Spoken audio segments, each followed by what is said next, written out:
വിശ്വാസത്തിൻ്റെ പ്രദർശനം. Showing your faith part 1. വിശ്വാസം എങ്ങനെയാണ് പ്രദർശിപ്പിക്കുന്നത്? വിശ്വാസത്തെക്കുറിച്ച് നമുക്ക് എല്ലാവർക്കും അറിയാം. വിശ്വാസം എന്നത് ആശിക്കുന്നതിനെക്കുറിച്ചുള്ള ഉറപ്പ്, കാണാത്തതിനെക്കുറിച്ചുള്ള നിശ്ചയം എന്നൊക്കെ നമ്മൾ പഠിച്ചിട്ടുമുണ്ട്. പക്ഷേ വിശ്വാസം എങ്ങനെ നമ്മൾ പ്രാവർത്തികമായി അല്ലെങ്കിൽ പ്രാക്ടിക്കലായിട്ട് ജീവിതത്തിൽ കാണിച്ചു കൊടുക്കാൻ നോക്കും, അതാണ് ഈ ഒരു സന്ദേശത്തിൻ്റെ അല്ലെങ്കിൽ മെസ്സേജിൻ്റെ ഉദ്ദേശം. റോമർക്ക് എഴുതിയ ലേഖനം 8:32 ഇങ്ങനെയാണ് എഴുതിയിരിക്കുന്നത്. റോമർക്ക് എഴുതിയ ലേഖനം 8:32. ഇത് സംബന്ധിച്ച് നാം എന്തു പറയേണ്ടു? ദൈവം നമുക്കനുകൂലമെങ്കിൽ നമുക്ക് പ്രതികൂലം ആര്? ദൈവം എനിക്ക് അനുകൂലമാണ്, പ്രതികൂലം ആര്? സ്വന്തം പുത്രനെ ആദരിക്കാതെ നമുക്ക് എല്ലാവർക്കും വേണ്ടി ഏൽപ്പിച്ചു തന്നവൻ അവനോടുകൂടെ സകലവും നമുക്ക് നൽകാതിരിക്കുമോ? ഒരു ചോദ്യമാണ്. പിതാവാം ദൈവം തൻ്റെ സ്വന്തം പുത്രൻ്റെ കരച്ചിലൊന്നും കേട്ടില്ല. ലാസ്റ്റ് മിനിറ്റിൽ കഴിയുമെങ്കിൽ ഈ പാനപാത്രം എന്നിൽ നിന്ന് എടുത്ത് കളയണമേ എന്ന് പറഞ്ഞ ആ പ്രാർത്ഥന പിതാവ് കേട്ടില്ല. എല്ലാ പ്രാർത്ഥനയ്ക്കും ഉത്തരം കിട്ടണമെന്ന് ചോദിച്ചാൽ എല്ലാത്തിനും കിട്ടണമെന്നില്ല. അവിടെ പുത്രൻ പ്രാർത്ഥിച്ച് കഴിയുമെങ്കിൽ ഈ പാനം, എന്നിട്ട് അവസാനം പുത്രൻ പറയുന്നുണ്ട് എൻ്റെ ഹിതമല്ല നിൻ്റെ ഹിതം നടക്കട്ടെ എന്ന്. That's a battle that goes in our heart on a daily basis. ദൈവം എങ്ങനെ നമ്മളെ സ്നേഹിച്ചെന്ന സ്വന്തം പുത്രനെ ആദരിക്കാതെ നമുക്കെല്ലാവർക്കും വേണ്ടി ഏൽപ്പിച്ചു തന്നവൻ അവനോടുകൂടെ സകലവും നമുക്ക് നൽകാതിരിക്കുമോ? അതിൻ്റെ അർത്ഥം അവനെല്ലാം തരുന്നല്ലേ. അതെ, ഞാൻ എൻ്റെ സ്വന്തം മകനെ നിനക്ക് തന്നു എങ്കിൽ നിൻ്റെ പ്രയാസത്തിൽ, നിൻ്റെ മക്കളുടെ കാര്യത്തിൽ, നിൻ്റെ പണസംബന്ധമായ ആവശ്യത്തിൻ്റെ രോഗത്തിൽ ഞാൻ വന്ന് നിന്നെ സഹായിക്കത്തില്ലേ എന്നല്ലേ ആ ചോദ്യത്തിൻ്റെ അർത്ഥം. ആണ്. അപ്പോൾ അവൻ മതിയായവനാണ്.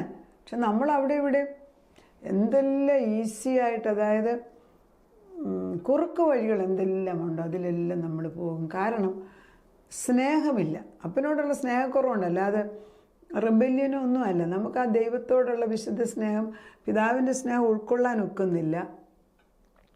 അത് പിന്നെ സ്നേഹമുള്ളവർ പറഞ്ഞു തരുന്നില്ല. പിന്നെ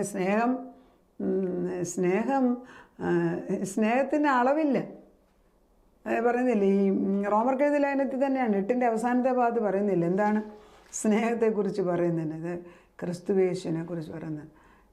നാമോ നമ്മെ സ്നേഹിച്ചവൻ മുഖാന്തരം ഇതിലൊക്കെയും പൂർണ്ണജയം പ്രാപിക്കുന്നു. 8:37. ഇപ്പം ഞാൻ ഇതിനു മുമ്പിലുണ്ട് യേശുവിൻ്റെ സ്നേഹത്തെക്കുറിച്ച്.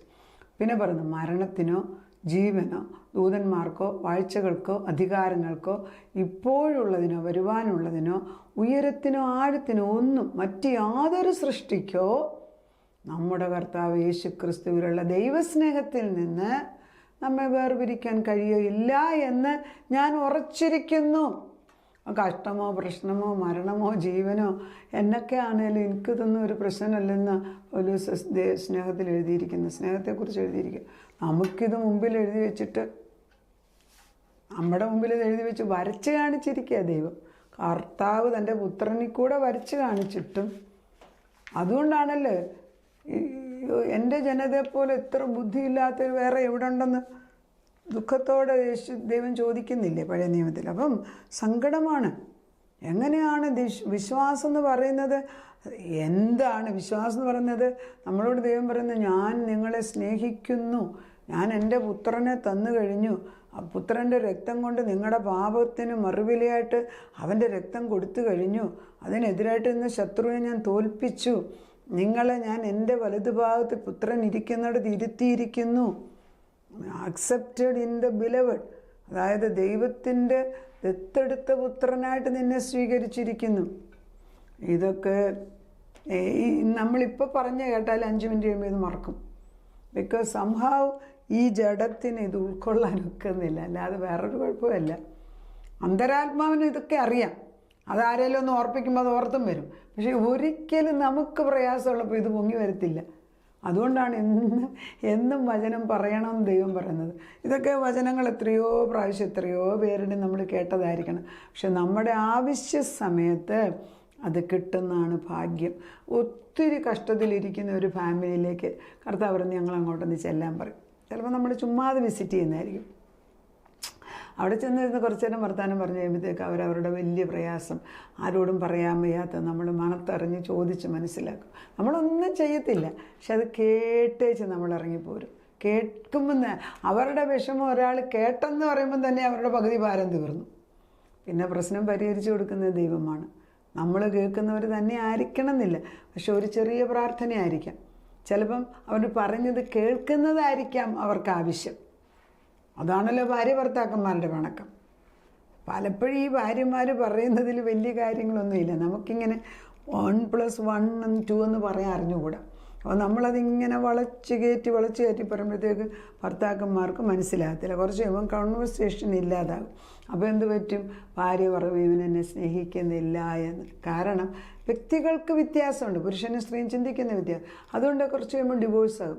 Most of the reason conversation അല്ലെങ്കിൽ കമ്മ്യൂണിക്കേഷൻ കറക്റ്റ് അല്ല. നമ്മൾ ഓർക്കണേ, നമ്മളും പരിശുദ്ധാത്മാവിലല്ല എങ്കിൽ ദൈവത്തോടുള്ള കമ്മ്യൂണിക്കേഷൻ കറക്റ്റ് അല്ല. ഈ ചിലപ്പോഴൊക്കെ ഈ പരിശുദ്ധാത്മാവിനെ സ്ത്രീയോട് ഉപമിക്കാം. എല്ലാപ്പോഴും അല്ല, ചിലപ്പം. സ്ത്രീകൾക്ക് ഒരു സെൻസിറ്റീവ് സ്പിരിറ്റാണ്, വളരെ സെൻസിറ്റീവാണ്. അത് ചെറിയ കാര്യം വരെ സന്തോഷം വരും, ചെറിയ കാര്യം വരെ സങ്കടം വരും. ആരെങ്കിലും എന്തെങ്കിലും പറഞ്ഞാൽ അന്നേരം എന്തെങ്കിലും തിരിച്ചു പറയണം. അത് അങ്ങനെ വളരെ സോഫ്റ്റായിട്ടൊരു ഹൃദയമുണ്ട്, പക്ഷെ പുറമെ വേറൊന്ന് കാണിച്ചു കൊടുക്കും. പക്ഷേ പരിശുദ്ധാത്മാവും വളരെ സെൻസിറ്റീവാണ്. പരിശുദ്ധാത്മ പക്ഷേ എല്ലാം സത്യത്തിന് വേണ്ടി നിൽക്കത്തുള്ളൂ. നമ്മുടെ കൂട്ട് പക്ഷേ ഇമോഷണലല്ല, സത്യം എന്തെന്ന് അറിയാവുന്നതുകൊണ്ട് നമ്മുടെ കൂട്ടി വേണ്ടാത്തതിനെടുത്ത് ചാടുന്നില്ല. അപ്പോൾ ഒരു കണക്ക് നോക്കിയാൽ പരിശുദ്ധാത്മാവിന് സ്ത്രീകൾക്ക് കുറച്ചൊക്കെ പരിശുദ്ധാത്മാവിൻ്റെ സ്വഭാവങ്ങളുണ്ട്. പക്ഷേ പൂർണ്ണതയല്ലാത്തതിന് നമ്മൾ we use it in the wrong place എങ്കിലാട്ടെ. സ്നേഹത്തെ, വിശ്വാസം എങ്ങനെയാണ് പ്രദർശിപ്പിക്കുന്നത്? വിശ്വാസമുള്ളവർ മറ്റുള്ളവരെ കൊണ്ടുവന്ന് കാണിക്കണം. ഒന്ന്, അതായത് ഈ വിശ്വാസത്തിൻ്റെ പ്രദർശനം. പക്ഷപാതക്കാരനെ ലൂക്കോസിൻ്റെ സുവിശേഷം 5:17-26 വരെയുള്ളിടത്ത് പക്ഷപാതക്കാരനായ ഒരു മനുഷ്യനെ ബാക്കി 4 പേര് പൊക്കിയെടുത്തുകൊണ്ട് യേശുവിന് മുമ്പിൽ കൊണ്ടുവന്നിട്ട് എത്തിക്കാൻ വയ്യ, കാരണം അവിടെ ഒത്തിരി ആളുകളാണ്. So what they did was that, വീടിൻ്റെ മേൽക്കൂര പൊളിച്ചു മാറ്റിയേച്ച് തളർവാദിയെ കൊണ്ടുവന്ന് യേശുവിന് മുമ്പിൽ നിർത്തുന്നു. അത് അങ്ങനെ നിർത്തുമ്പോൾ യേശു തളർവാദിയുടെ വിശ്വാസമല്ല പറയുന്നത്, കൊണ്ടുവന്നവരുടെ വിശ്വാസം. മരിച്ചവർക്ക് വേണ്ടി പ്രാർത്ഥിച്ചാൽ ദൈവത്തിൻ്റെ കരുണ കിട്ടുമെന്ന് വിശ്വസിക്കുന്നുണ്ടെങ്കിൽ ജീവിച്ചു മരിച്ചിരിക്കുന്നവരായ നമ്മുടെ മക്കൾക്കും ഭർത്താക്കന്മാർക്കും നമുക്കും വേണ്ടി പ്രാർത്ഥിച്ചാൽ ദൈവം കേൾക്കാതിരിക്കുമോ? അപ്പോൾ ഒരാൾ ബാക്കി 4 പേര് പിടിച്ചുകൊണ്ട് കൊണ്ടുവെക്കുക. അതാണ് കമ്മ്യൂണിറ്റി അല്ലെ ഫെലോഷിപ്പിൻ്റെ ഗുണം. ഒരാൾക്ക് പ്രയാസം ഉണ്ടെന്നറിഞ്ഞാൽ ആ വീട്ടിൽ നിന്ന് കയറി ചെന്ന് പ്രാർത്ഥിക്കാനുള്ള കൃപ നമുക്കുണ്ടാകണം. ദൈവം നമ്മളോട് പറയാം, സ്നേഹം തളർവാദിയെ കൊണ്ടുവന്നതുപോലെ നമ്മുടെ കുഞ്ഞുങ്ങളാകാം, നമ്മുടെ മരുമക്കളാകാം, അല്ലെ നമ്മുടെ നമ്മുടെ ജീവിതത്തിൽ നമ്മുടെ ജോലിക്കാരാകാം. കർത്താവ് നിൻ്റെ മുമ്പിലേക്ക് കൊണ്ടുവന്ന് വെച്ച് കൊടുക്കാം നമുക്ക് എൻ്റെ സാന്നിധ്യം. അത് കൊണ്ടുവന്നവരുടെ വിശ്വാസത്തെ ഇവിടെ ദൈവം പ്രകൃതി. അതാ പറയുന്നത്, നിൻ്റെ പാപങ്ങൾ ഞാൻ ക്ഷമിച്ചിരിക്കുന്നു. അവ പാപം ക്ഷമിക്കാമെന്ന് ചോദിച്ചു പോലും ഇല്ല. മനസ്സിലായോ? മൂലകാരണം എന്തെന്ന് യേശു കണ്ടുപിടിച്ചു, നിൻ്റെ പാപം ക്ഷമിച്ചിരിക്കുന്നു. അപ്പോൾ അവിടെ നിൽക്കുന്ന ഫാരിസീസിനൊന്നും അത് ഇഷ്ടപ്പെട്ടില്ല. അവർ ചോദ്യം ചെയ്യുന്നത് ദൈവം മനസ്സുകൊണ്ട് അറിഞ്ഞിട്ട് പറയുന്നു, ഏതാണ് എളുപ്പം, പാപം ക്ഷമിച്ചു കൊടുക്കണമെന്ന് പറയുന്നോ അതോ നിൻ്റെ കിടക്കെടുത്ത് നടക്കുക എന്ന് പറയുന്നു? ഏതാ എളുപ്പം? അതേ, കിടക്കെടുത്ത് നടക്കുക എന്ന് പറഞ്ഞു കൊടുത്തു. എങ്ങനെ പോയാലും നമ്മളെ സഹായിക്കണമെന്ന് ആഗ്രഹിക്കുന്ന ഒരു ദൈവം മുമ്പിൽ നിൽക്കുകയാണ്. അത് നമ്മൾ മനസ്സിലാക്കുന്നുണ്ടോ? ദൈവത്തിൻ്റെ വിശുദ്ധ സ്നേഹത്തിലേക്ക് കടന്നു വരാൻ നമ്മളെ വിളിക്കുമ്പോൾ കടന്നു വരണം.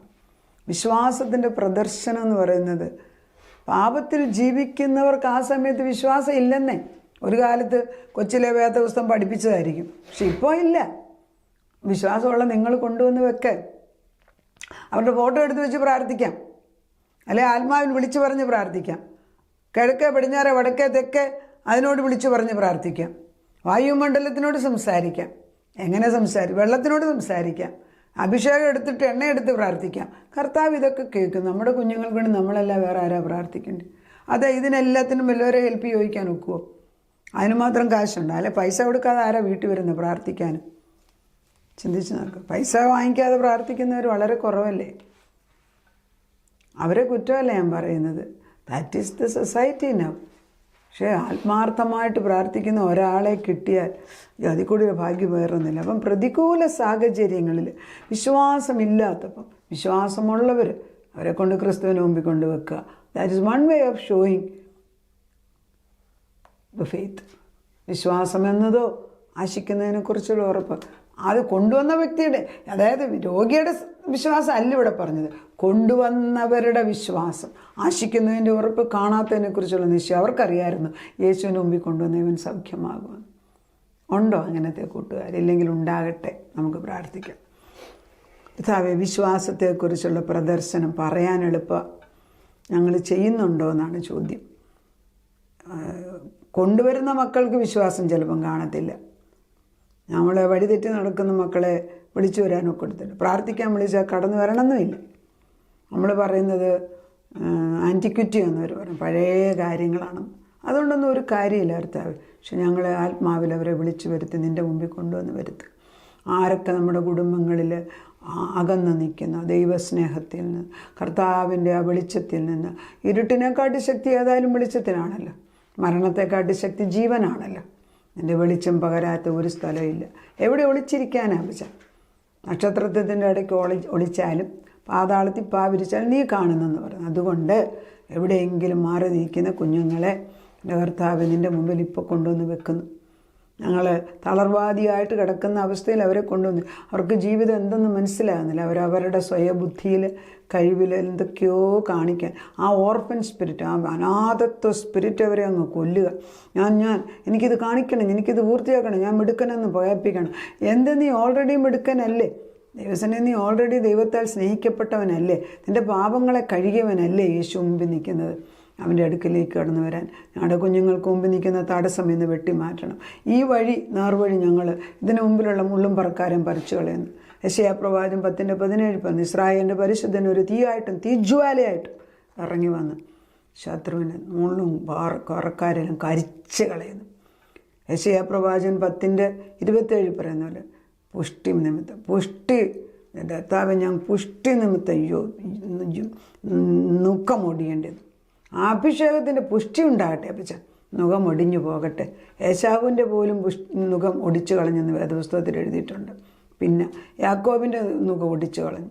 മനുഷ്യൻ പഴയ നിയമത്തിൽ എല്ലാവരുടെ നുഖം ഒടിക്കാൻ വേണ്ടി അവരൊരു കർത്താവിന് വേണ്ടി നോക്കിയിരുന്നു. പുതിയ നിയമത്തിൽ യേശു ക്രിസ്തു വന്നു കഴിഞ്ഞ് കർത്താവ് ഞങ്ങളുടെ നുഖം എടുത്തു കഴിഞ്ഞു. പിന്നെ അപ്പച്ചൻ പറയുന്നത് മത്തായിയുടെ സുവിശേഷം 11:29 അധ്വാനിക്കുന്നവരും ഭാരം ചുമക്കുന്നവരും എൻ്റെ അരികിലേക്ക് വരുവേ, ഞാൻ നിങ്ങളുടെ ഭാരങ്ങളെ ഏറ്റെടുത്തില്ല. എൻ്റെ നുഖം മൃദുവും എൻ്റെ ചുമട് ലഘുവുമാകുന്നു. അത് വിശ്വസിക്കാനുള്ള കൃപയിട്ടതാ. ഞങ്ങളുടെ തലമുറകളിലേക്ക് ആ വചനം ചെന്ന് മുദ്രയിടട്ടെ. തന്നെത്താനെ ഭാരം വഹിക്കുന്ന നിർത്തിയ യേശുവിലേട്ട് കാരണം ആ നുഖത്തിൻ്റെ ഏറ്റവും വലിയ ഭാരമേറിയ സൈഡ് യേശു വഹിക്കുന്നതിനാൽ നന്ദി. ക്രൂശ് മരണത്താൽ ഞങ്ങൾക്ക് ജയം തന്ന ദൈവം യാബോക്ക് കടവിൻ്റെ അപ്പുറത്ത് കുഞ്ഞുങ്ങളെ കൊണ്ടുവന്ന് പുതുസൃഷ്ടിയാക്കി ഇസ്രായേൽ പ്രഭു യാചകനായിട്ട്, കളിപ്പീരനായിട്ട്, വക്രതയുള്ളവനായിട്ട് നടന്നവൻ ഇന്ന് പ്രഭുവായി മാറ്റിയതുപോലെ ഞങ്ങളുടെ കുഞ്ഞുങ്ങളെയും തലമുറകളെ ആക്കിയെടുക്കണമേ. സാധിക്കും അപ്പച്ചൻ, അത് ചെയ്തല്ലോ അപ്പച്ചൻ. പഴയ നിയമത്തിലും പുതിയ നിയമത്തിലും നാഥനെ നീയോടെ സ്തോത്രം ചെയ്യുന്ന പ്രാർത്ഥനയോട്ട് ഉത്തരം തന്നതിന് നന്ദി. യേശു ക്രിസ്തുവിൻ്റെ പൊന്നുനാമത്തിൽ തന്നെ ആമേൻ.